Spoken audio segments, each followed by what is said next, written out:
In a region plagued by desert storms, there is a white rose of peace in its ever-shifting sands.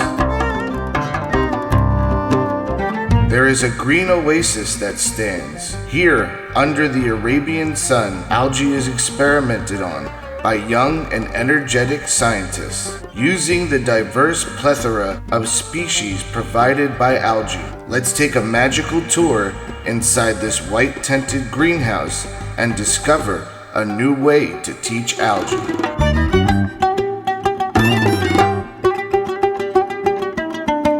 So hi, and welcome to the greenhouse in Ein Shemer, the Ecological Greenhouse.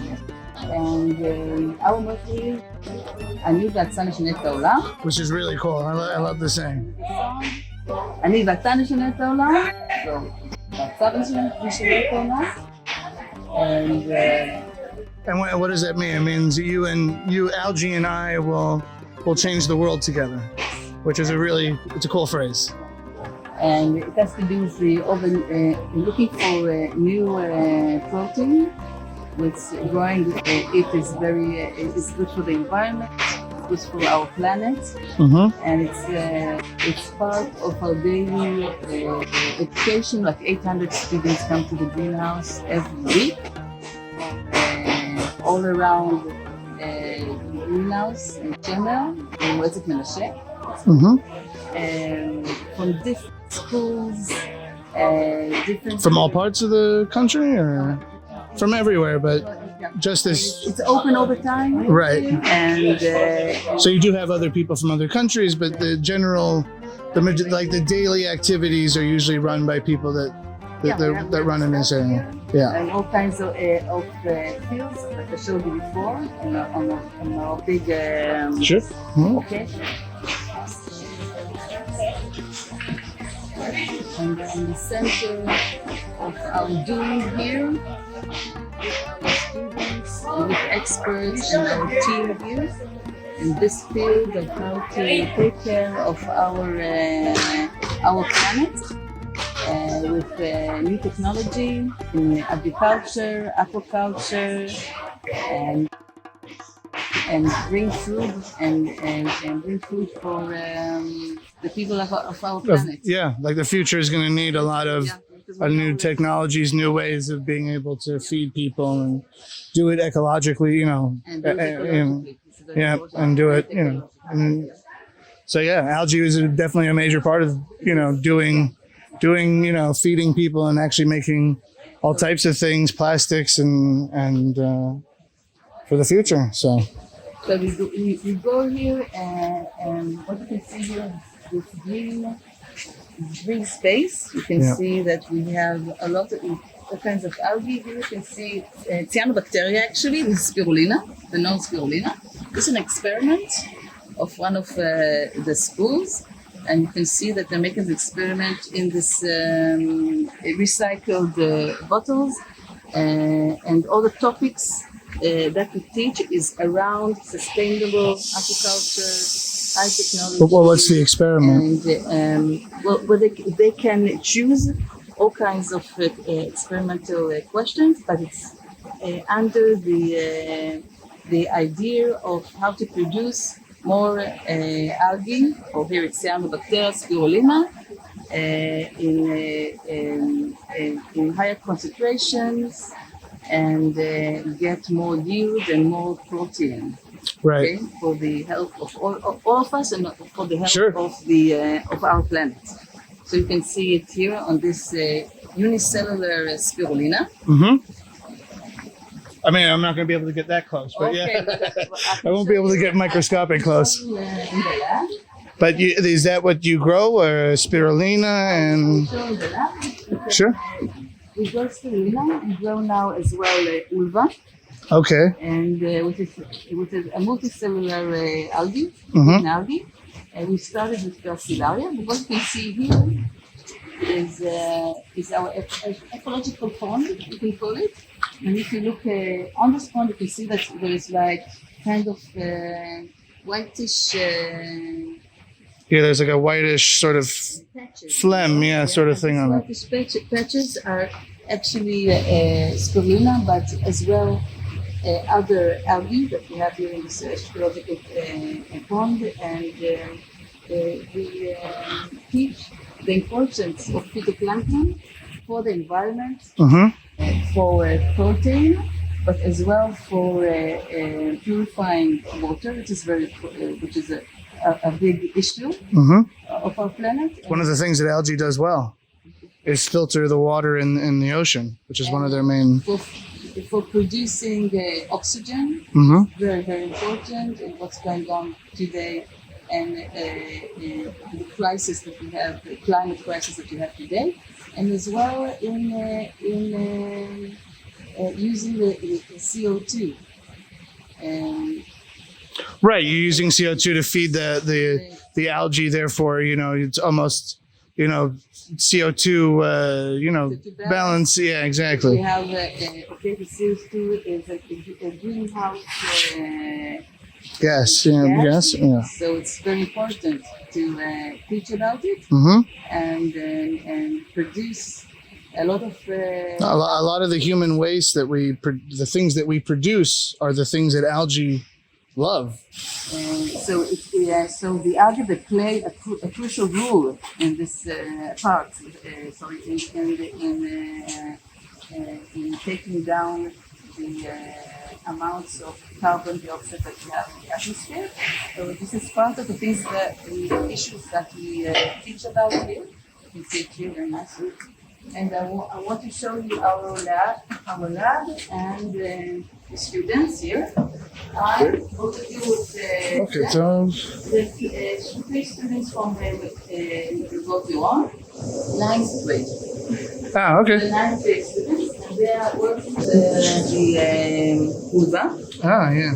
Which as well has high protein levels, minerals, and they're learning about it. And the core of our work is the scientific project, and to look on all these challenges in scientific eyes, in high technology and in scientific eyes. Okay, right. They're making a research project on the ulva, and I can see they're doing. I mean, this looks like a regular algae facility, that they're measuring out and doing the weight.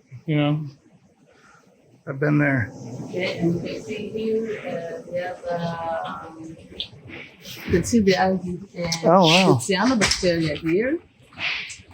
Spirulina again. This is spirulina, and you can see that the spirulina here is in our little spirulina lab. You have the equipment to read spirulina here. Right. Yeah. And maybe you can see it as well in the microscope. This is really sure. Nice. Yeah. No, they look. Yeah. Cyanobacteria is very. Yeah, they look really nice. Yeah. It's like a spiral. So this is our method to teach the children about the food of the future. Yeah. I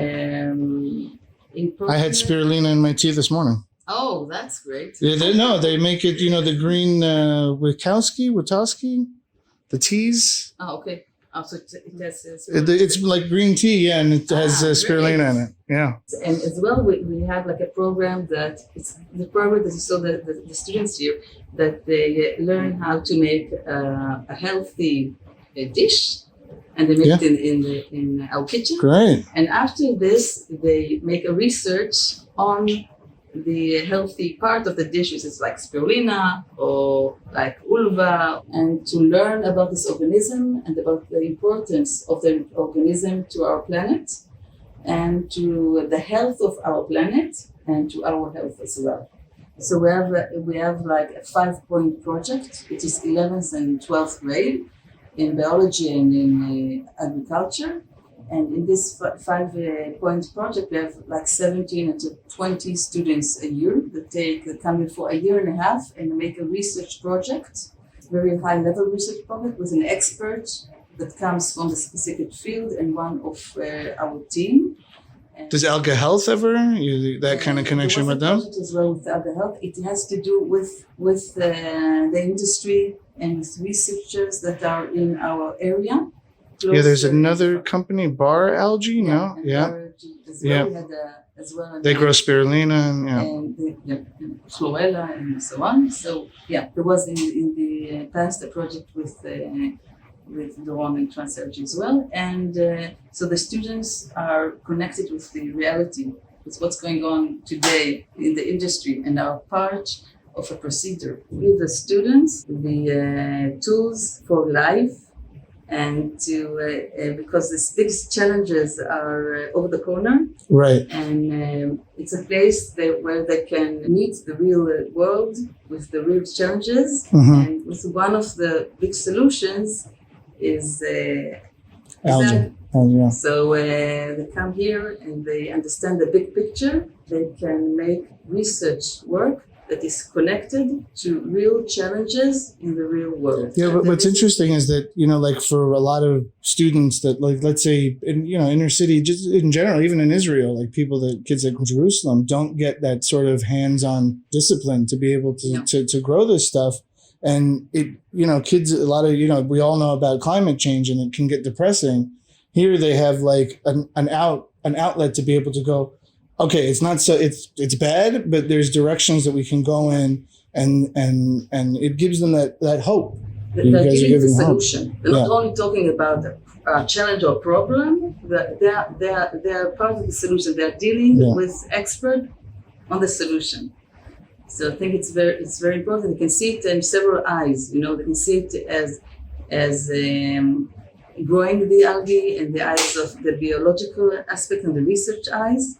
It's a tool through life, and they can look at the environment and how algae are important to our environment, and algae as well for purifying the water in the environment and for the day-to-day life. They get a very big picture in this project.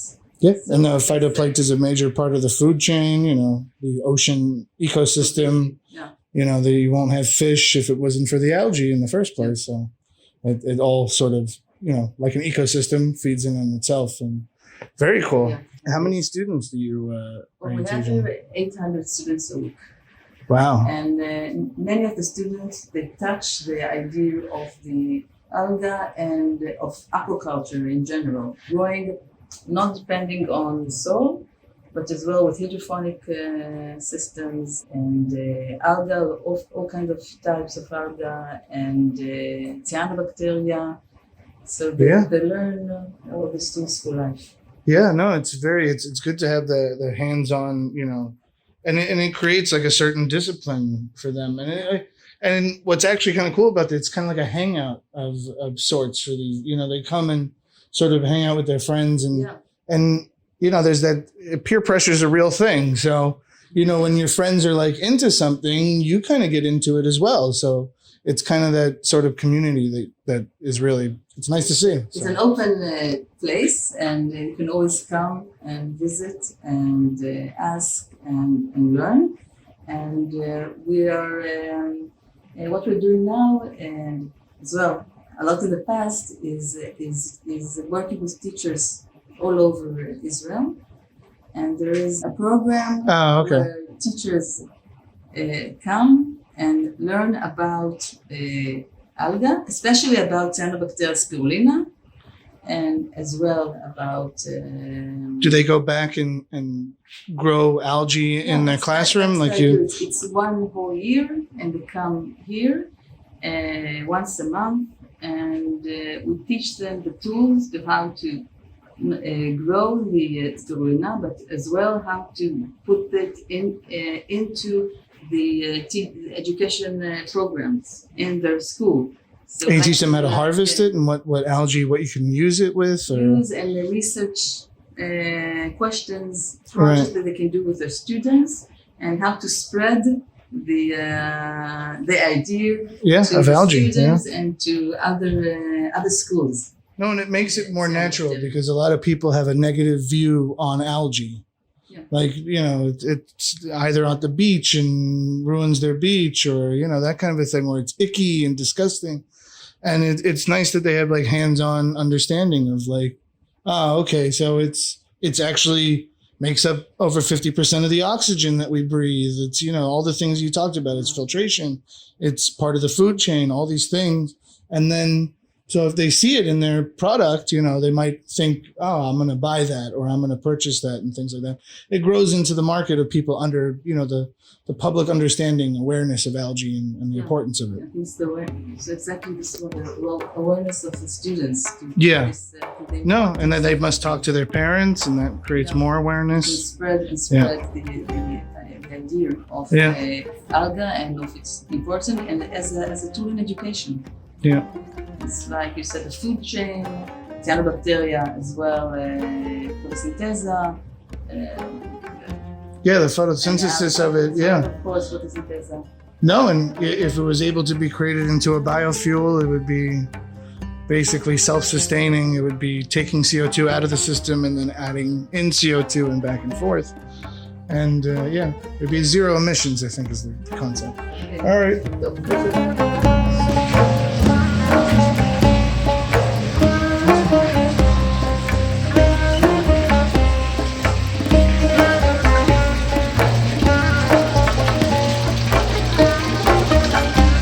Salam and shalom, AlgaTalkers. Let's take a break with some mint tea and listen to Noam Geva reveal the origins of this desert rose.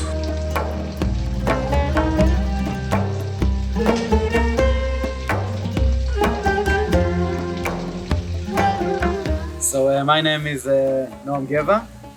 I'm 40 years old, born and raised here in Kibbutz Ein Shemer, married +2.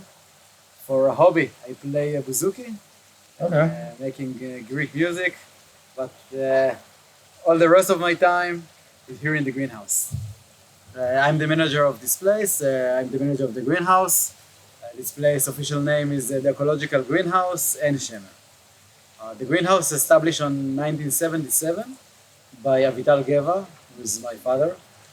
Avital is an artist, and he established the greenhouse. It's a whole story, okay, how and why. That's what we're here for. It started as a combination of art, Zionism, farming, a lot of curiosity, willing to do research, effort to bring together community and environment. And it was 45 years ago, almost. Yeah. It started like we say in Israel. Next year will be 45 years. 45, right? Yeah. Congratulations. Yeah, thanks. Mazel tov. You know Choma and Migdal, what is Choma and Migdal in Hebrew? No. When they established Israel, so they used to... tower and fence or something like that. Yeah. It was a method to how to build a place in one night. Yeah. Before the British will see what happens. So yeah. They developed a method to build it, in one night. And now the greenhouse started almost the same. All this place, the size of soccer fields, was built hands-on by high school students for 45 years. It's not like my father started with a business plan, $1 million and a big funder, right. An architecture plan. No, he started really like table after table and the greenhouse roof after greenhouse roof. So it almost grew organically. Yeah, it grew organically, yeah. From the first day, the main ideas were first to walk, to go, to learn, after the curiosity. Was the whole idea to create like a school, like a place for students to be, was that the original concept? The original concept was to create a place not only for students, but for different people from different ages and different places. A place where you can come and learn and research and develop, go after your curiosity, invent around the fields of farming, research, science, technology. The main idea was, the few main ideas. The main idea was to build a place that people can come, research, learn, invent around the topics of farming, technology, environment, even arts. The second idea was to bring people from different walks of life together. Israel is a multicultural country, and my father wanted to break the kibbutz walls and to connect people from the kibbutz to people from the villages and cities around, Jewish and Arab and secular and religious and new immigrants. This was the second idea. And the third idea was to connect factories, researchers, high school students. It's a place of connections.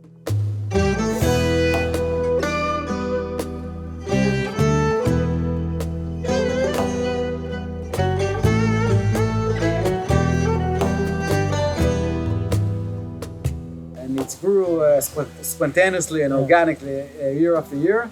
Like that you like to use, like there's a new, like the term hub. Yeah. Is like a tech hub and that kind of a hub. This is really, it's a hub of environmental technology. Yeah, we call it, biotech. another name is like R&D hub Yeah, for the community. yeah. Interesting thing is that 1993, there was a creator that called my father, Gideon Efrat, and he told him, "Hey Avital, I remember that you're an artist. What do you do there in the greenhouse? Oh. I mean, you're an artist. I want you to represent Israel in Venice Biennale." It was 1993. And my father told him, well, now I'm with the students and growing cucumbers in the greenhouse, so maybe another time. But he persisted. He told my father, no, Avital, I want you to represent Israel in Venice Biennale for art. My father told him, okay, give me one night to think about it. And then the morning he came back to Gideon Efrat and told him, okay, maybe, but I have a big list that I want to happen. Demands, yeah. List of demands. And the first demand was that the exhibition, his art exhibition, is the greenhouse. Second demand, you have to fly me and 30 of my students to Venice for 2 months to build it. Surprisingly, the answer was yes. And my father flew with 30 of his students, and they went to Venice Biennale and they built this greenhouse in Venice as an art exhibition. Wow. After the Venice Biennale, and it was like a big thing there, it was attracting very much. And after that, they took the greenhouse materials and brought it back to Israel. And we, as 16 years old students, we took it and built the greenhouse that you see is that above you right now. Amazing. And then it grew and grew and grew. I make the long story short. So we're coming to this year's, and the greenhouse is now, after 45 years, an educational and communal center recognized by the Ministry of Education and works in a cooperation with the regional council and factories and funds.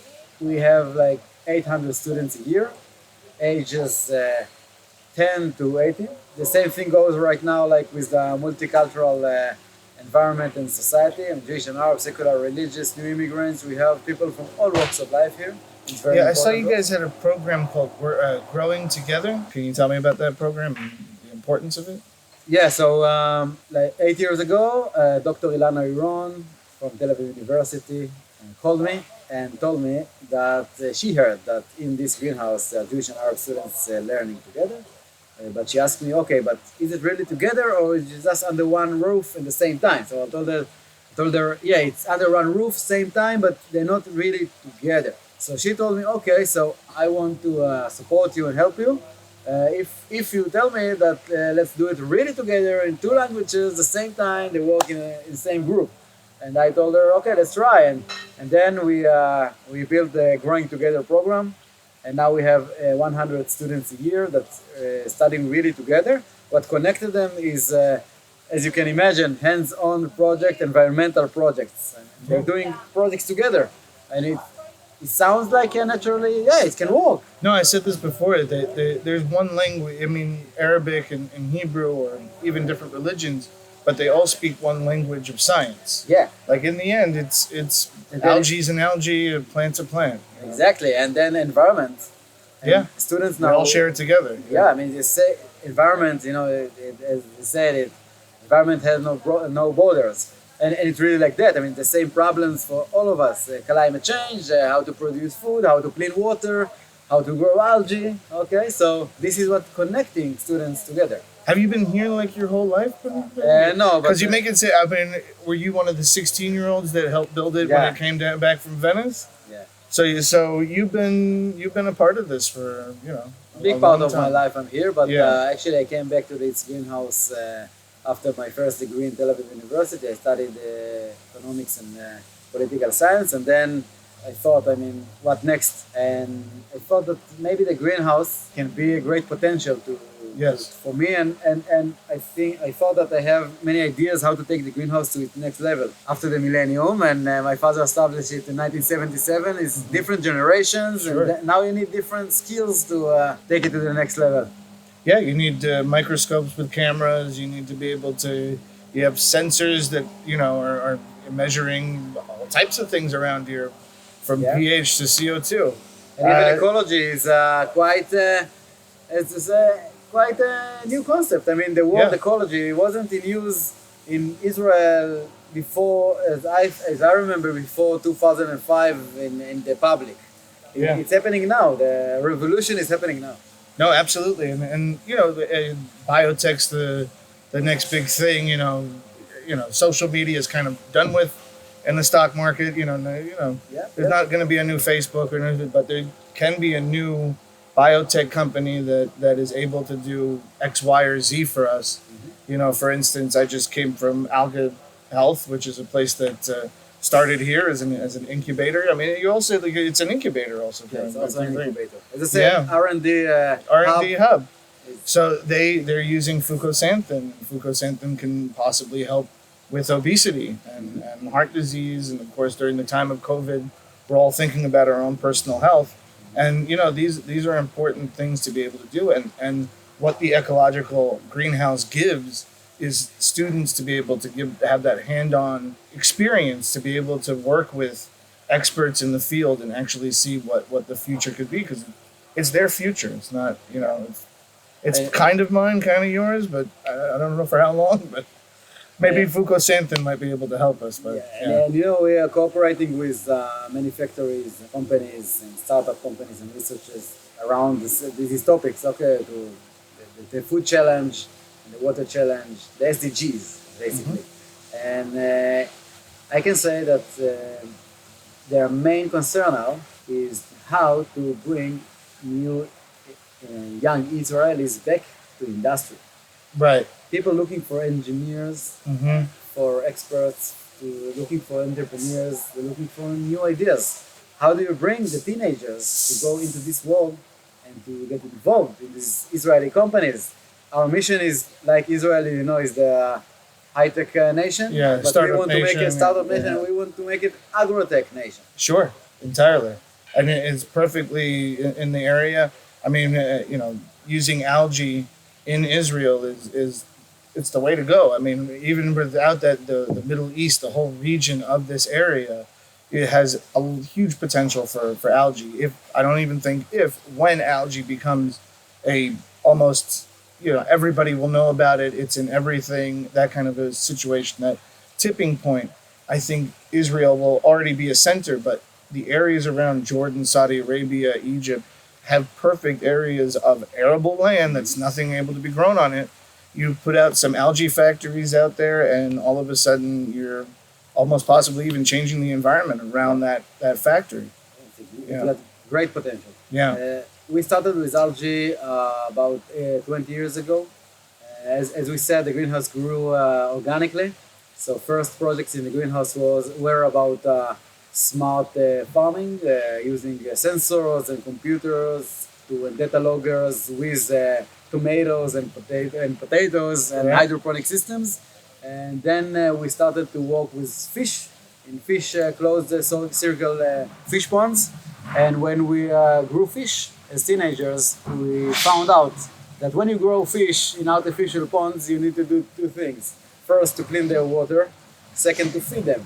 But how do you feed them? And then we got into this food challenge. All the food industry, what fish eat.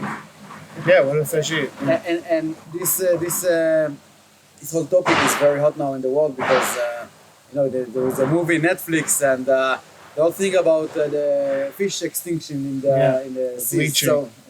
So basically the world goes to you can be vegetarian and you can eat fish that grew in artificial ponds, but yet how do you feed them? Right. And then we got into the zooplankton field and the algae field. Yeah. And when we understood that we need more information about algae, this is how we start new things here. We understand, okay, there is we need that, okay, how can we get information?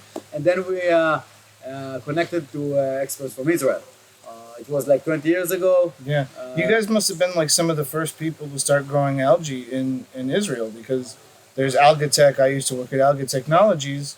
They started in 1998, so I mean, it's not, Yeah, it's almost around the same time. Almost there. Yeah. So we connected to Dr. Eli Kalmanzon and to Itai Ivri and to Yaakov Peretz and to Dr. Benny Telch. And these persons helped us to understand first basic steps how to grow algae. Yeah. And then we thought, okay, but we do it with high school students. We don't have the infrastructure of the companies.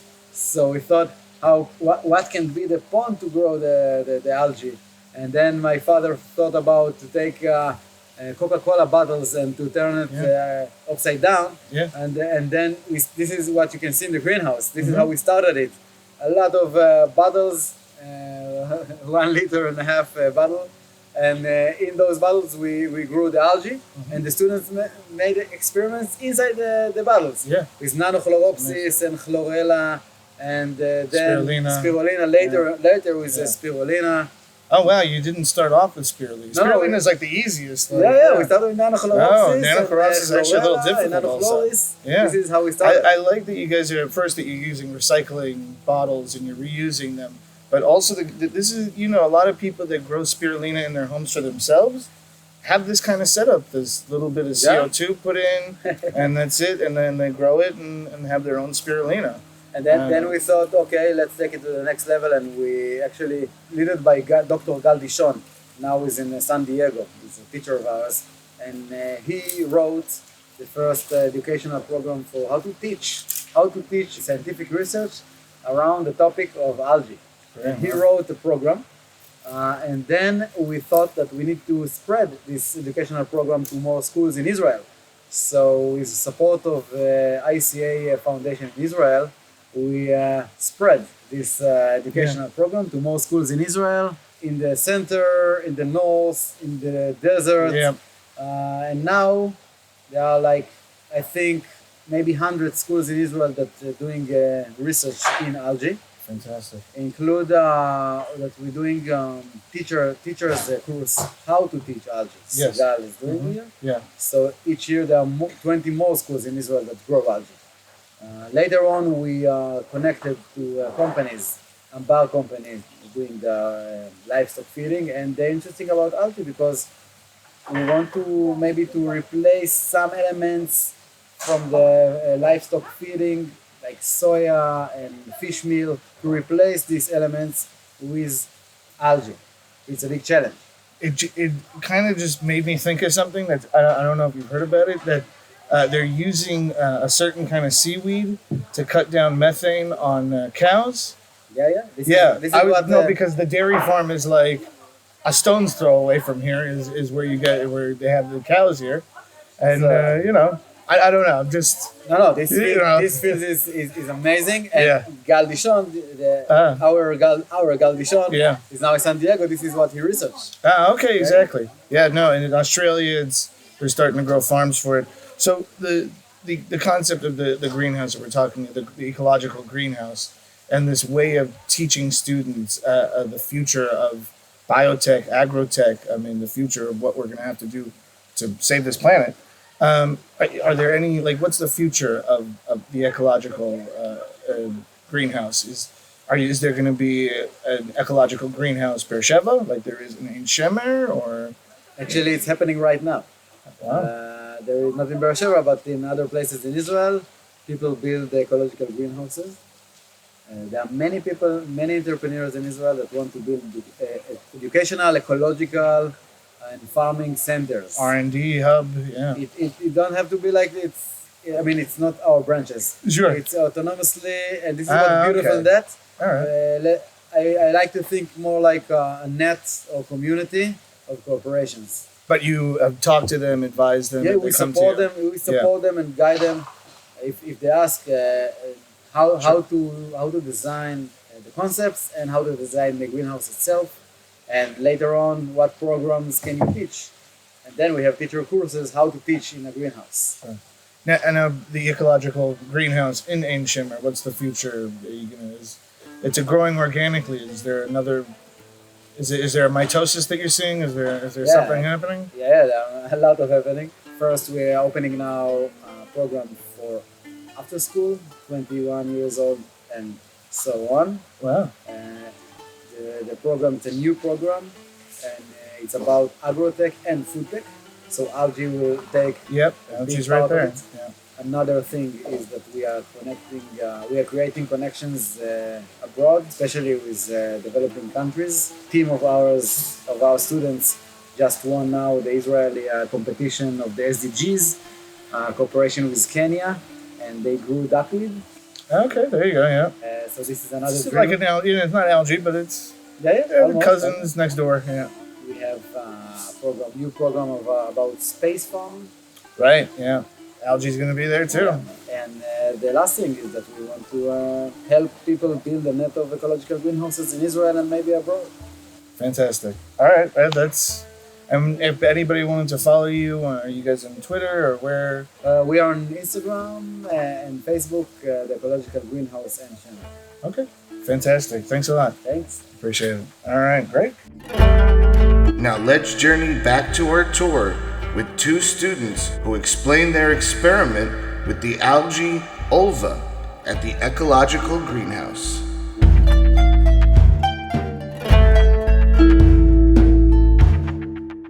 So we're researching about the ulva, and right now we don't have all the information on how they raise ulva in the way. So what we're doing is basically checking how is the best way to experiment on ulva. So we're checking the air pressure. You can see we're putting air in the leaves because they need the air circulation movement so they won't die. So right now we're checking which course, like month, is best for the ulva. Oh, okay. So you're feeding in different. Is it air or also CO2? It's CO2 also. Yeah. And right now you can see these things. It controls the air pressure. Mm-hmm. And so we're turning this to control it. This right here is the low pressure. We're going to do low, high, and mid. Mm-hmm. And we're going to check which one is affects best on the ulva. Fantastic. And what have you found out like now? Like, have you found Just right now, it's like easy checking, so we're just putting up the experiment. So next week or next 4 days, you will see every 4 days we will come and check the ulva and see the result and write it. And in the end, we have 4 checks. We will write it. Very cool. Fantastic.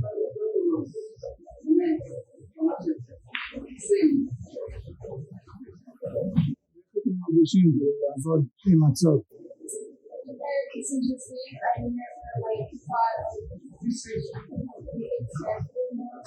but it's like something that helps. Like it's very healthy. It's accessible food, so it can help like a lot of people maybe like read or people that they don't have food and researching. So like food satisfy the body with all the things it needs. With this, Yeah. Yep. yeah. So we're searching how to grow it the best, and find maybe next time when we're going to research about the ulva, we have like more information and we will like find things how to make the best out of it. Yeah. Fantastic. Great. Use a microscope afterwards to look at Yeah, it. check the coding and chlorophylline and the beginning and the end. So we can know like changes to the experiment. And it's something to do only at the end because in between Yeah. So, yeah. it's not very Right. The ending is to see how much over those times, how much is affected. So we're just in the between we're checking just the weight, and in the end, we're checking the protein and the Okay. Very cool. All right. in the lab. We didn't mention space. Oh, That we're trying to save the planet so much. yeah, but I mean, spirulina and space, it goes together, you know? Yeah, no, it already is. The astronauts take it, as far as I understand. So you can see the robotica here. It's Oh, that I see. That's the connection. Oh, okay.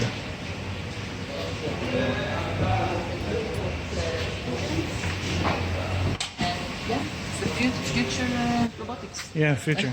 Yeah. Cool. Space, so spirulina and space. Algae space. Algae space is it's definitely going to happen. So what other algae do you grow here in that you've seen? Like you said, there's spirulina and There was spirulina, we had some chlorella, and there was a researcher, Benny, and he found here tetraselmis okay. as well in this pool, because he monitored with a student.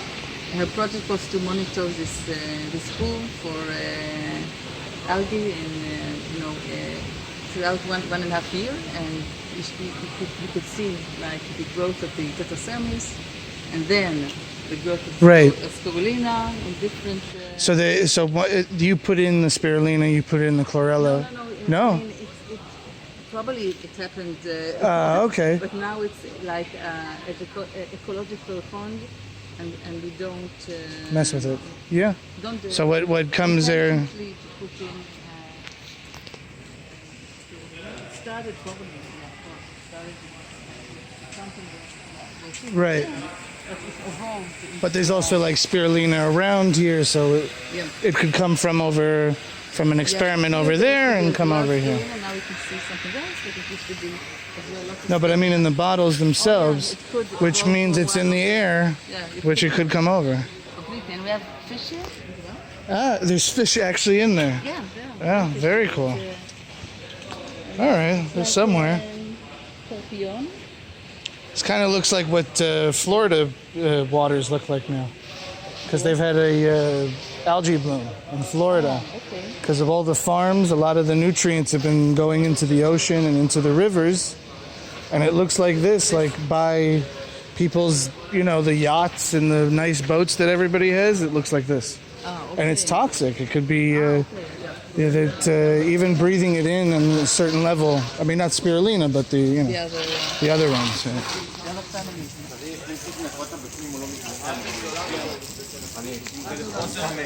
משהו בסגנון הזה עם שתי צינורות כאלה. What's the dog's name? This is Omri's dog. Omri's one of our Right there. music teachers. You can see. And this is it, Nan. Okay, very cool. And this is the center of Center of life. this Chana. Shalom, shalom. And Galit. היי, נעים מאוד. And ענבר. היי. אני מצלם בשביל פודקאסט על עצות, ובאתי לפה כאילו לעשות ראיון וכאילו ללמוד מה אתם עושים פה, כאילו. We have a maker space with And I saw the pallets that she was using for the ulva experiment. It's here. You build it here, Yeah, so it's all in house. Yeah. It's fantastic. They do it by, Yeah. by themselves. So a lot of things like that. Yeah. A lot of things that you see here were built by students and all kinds of projects. Yeah. This That's as well. fantastic. See. Yeah. Look at that. It's very good for Yeah. No, economically, environmentally, you know. a lot of recycling, of course. Yeah. So the bottles. Yeah. Where do you get all these bottles? You can't drink that much Coca-Cola. All from the recycling. Oh, okay. It's all from recycling as well. A lot of the wood, or some of it. Yeah. Most of it is recycled. Is as well. recycled wood. A lot of recycling.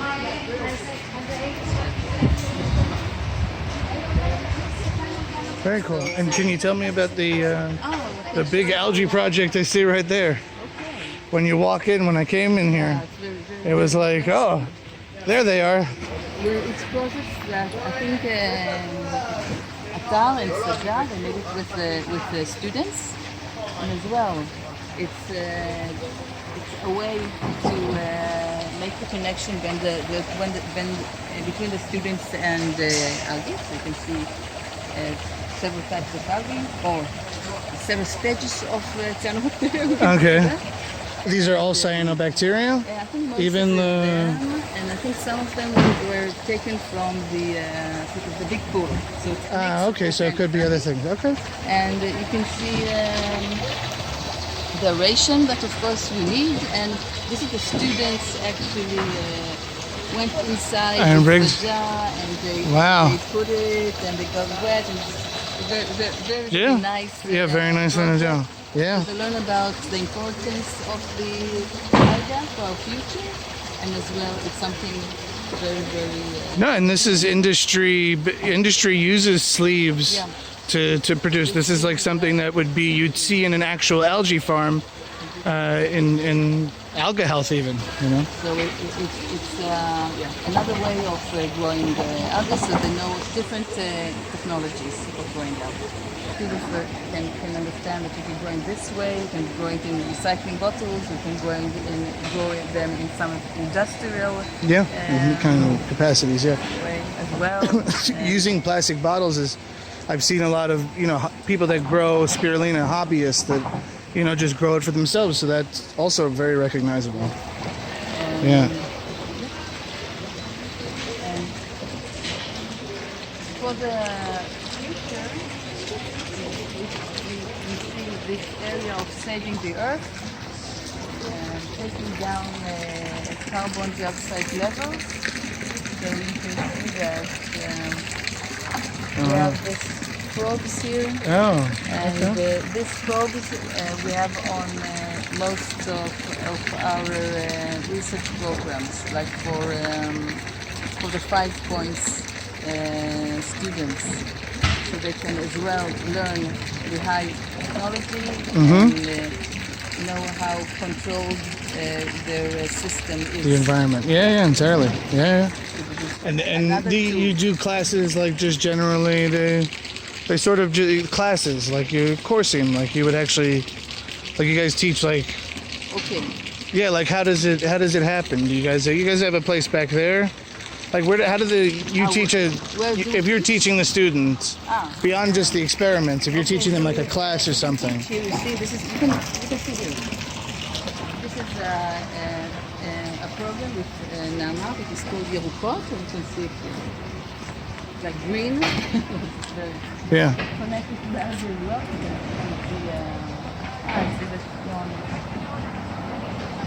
So this is So this is what a classroom looks like. This is an open classroom. Yeah.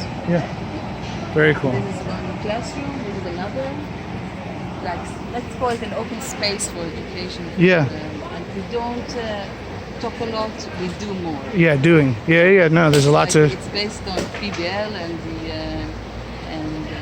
making projects together. Sometimes in teams, or usually in teams, and as well with making research experiments. Yeah, like personal. Yeah. Usually in teams, and the 5 points. Well, most science is it's a team. It's a team thing. This is as well another class or space, and here's Dominic. Hey, Hi. took me all around, man. It's very interesting. Yeah, great. Very good stuff. You saw the duckweed? Yeah. I mean, the thing that always people get confused with whether or not it's algae or not. Yeah. Yeah.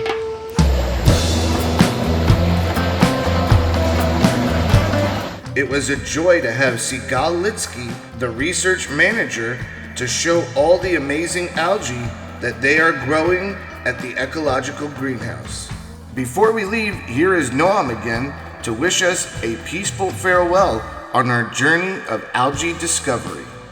It's always good stuff. What do you guys use it for? Food for livestock, chicken. Oh, okay. Is there in Ein Shemer? Is there somewhere that they? Yeah, the home domestic. Oh, okay. Because I saw, Algae Health has like it used to be. I'm guessing turkey or chicken farms over We there. also cooperate with the Ambar company. They're doing food for livestock. And then we're doing like a big experiment with big amounts of duckweed. We're working on it now. And like you do like collaborations. It seems like with corporations. Is that? That's like a big thing of cornerstone kind of yeah, Algae Health started here. That kind of thing. Yeah. it seems to be a cornerstone of the ecological greenhouse. That Unique or special ecological greenhouse. Maybe when people hear ecological greenhouse, they imagine like I don't know, only working with plants, and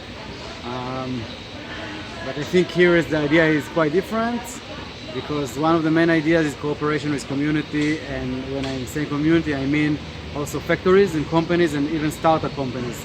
The idea that we are like an educational institution, we are kind of a school. Yeah. We want to hands-on do learning with our students to work on real problems. We believe that when we work with teenagers, 13 to 18, if you want to generate motivation, so you have to give them the opportunity to work on real problems, like Right. the grown-ups do. yeah, no, entirely. I mean, separation of waste is amazing, and we have to do it. This is like the first level, everyone should do it. But I think that for teenagers, to motivate them is not enough. If we want to Sure. motivate teenagers and even also grown-ups, so we need to give the opportunity to work on real problems. Yeah. Now, the guys who work on real problems, they are around us. Startups, researchers, entrepreneurs, engineers from companies and factories. So the greenhouse, the ecological greenhouse, we work with a net of factories and companies in our region. Avocado, Granot, which is the biggest avocado exporter in Israel. The Ambar company is the biggest food for livestock company in Israel. Netafim, a very famous company. Saplant is the agrotech, algae health, the algae. Trans algae, if you know. Yeah. Trans algae in Gan Shmuel also. Yeah. So we also have cooperation with trans algae. And then researchers from Haifa University, from Weizmann Institution.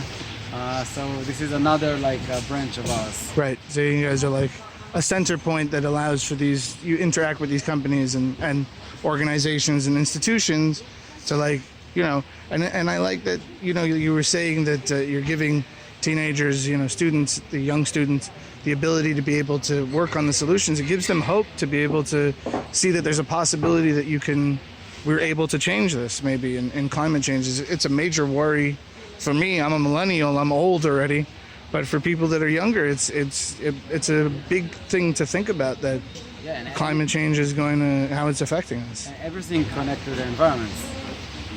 I mean, our mission is to connect science to environment, Right. technology to environment, farming to environment.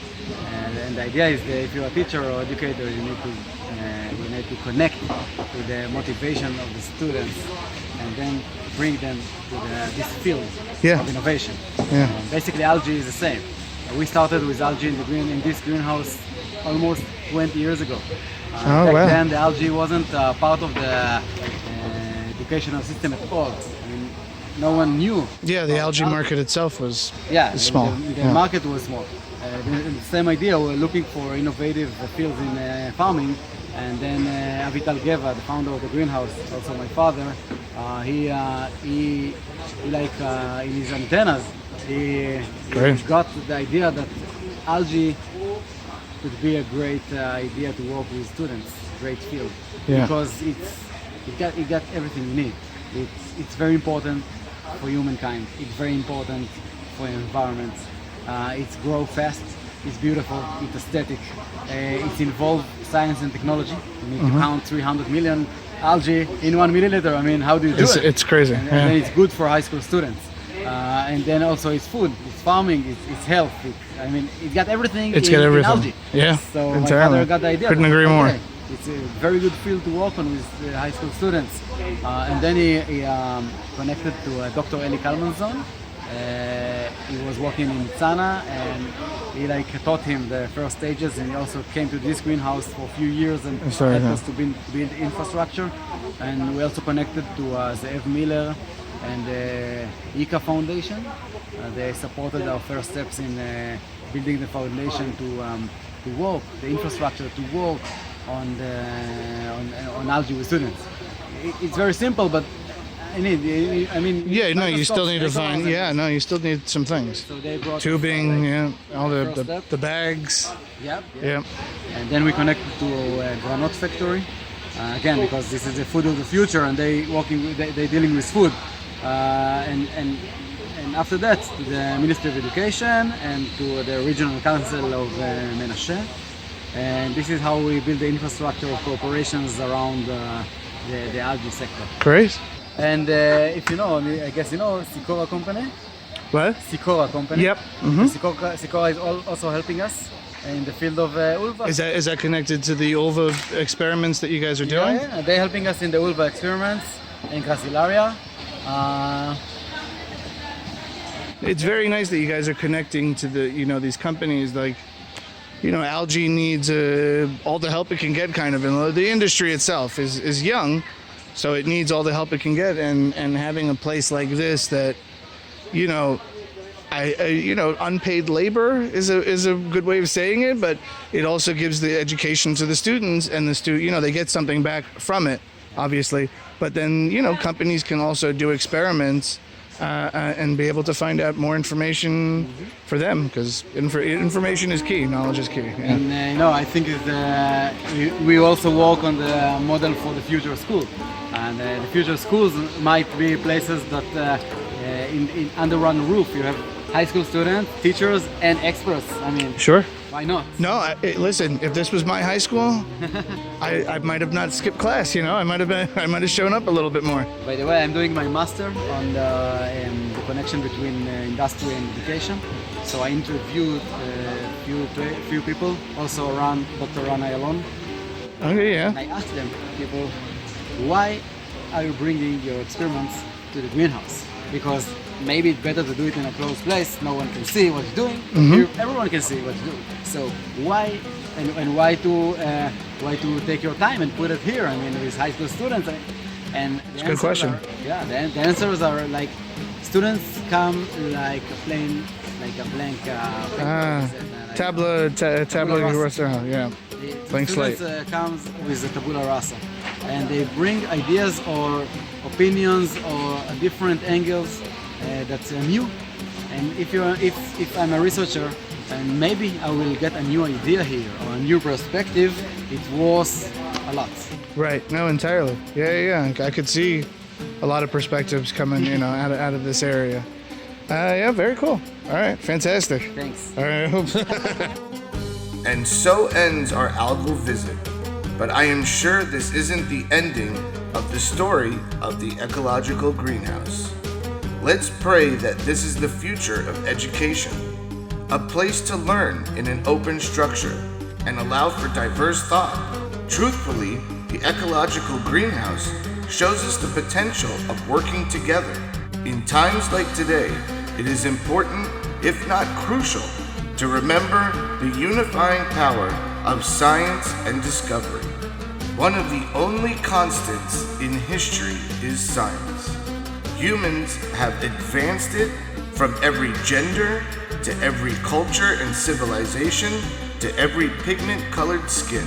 People have worked together in the millennial travels and discoveries of nature.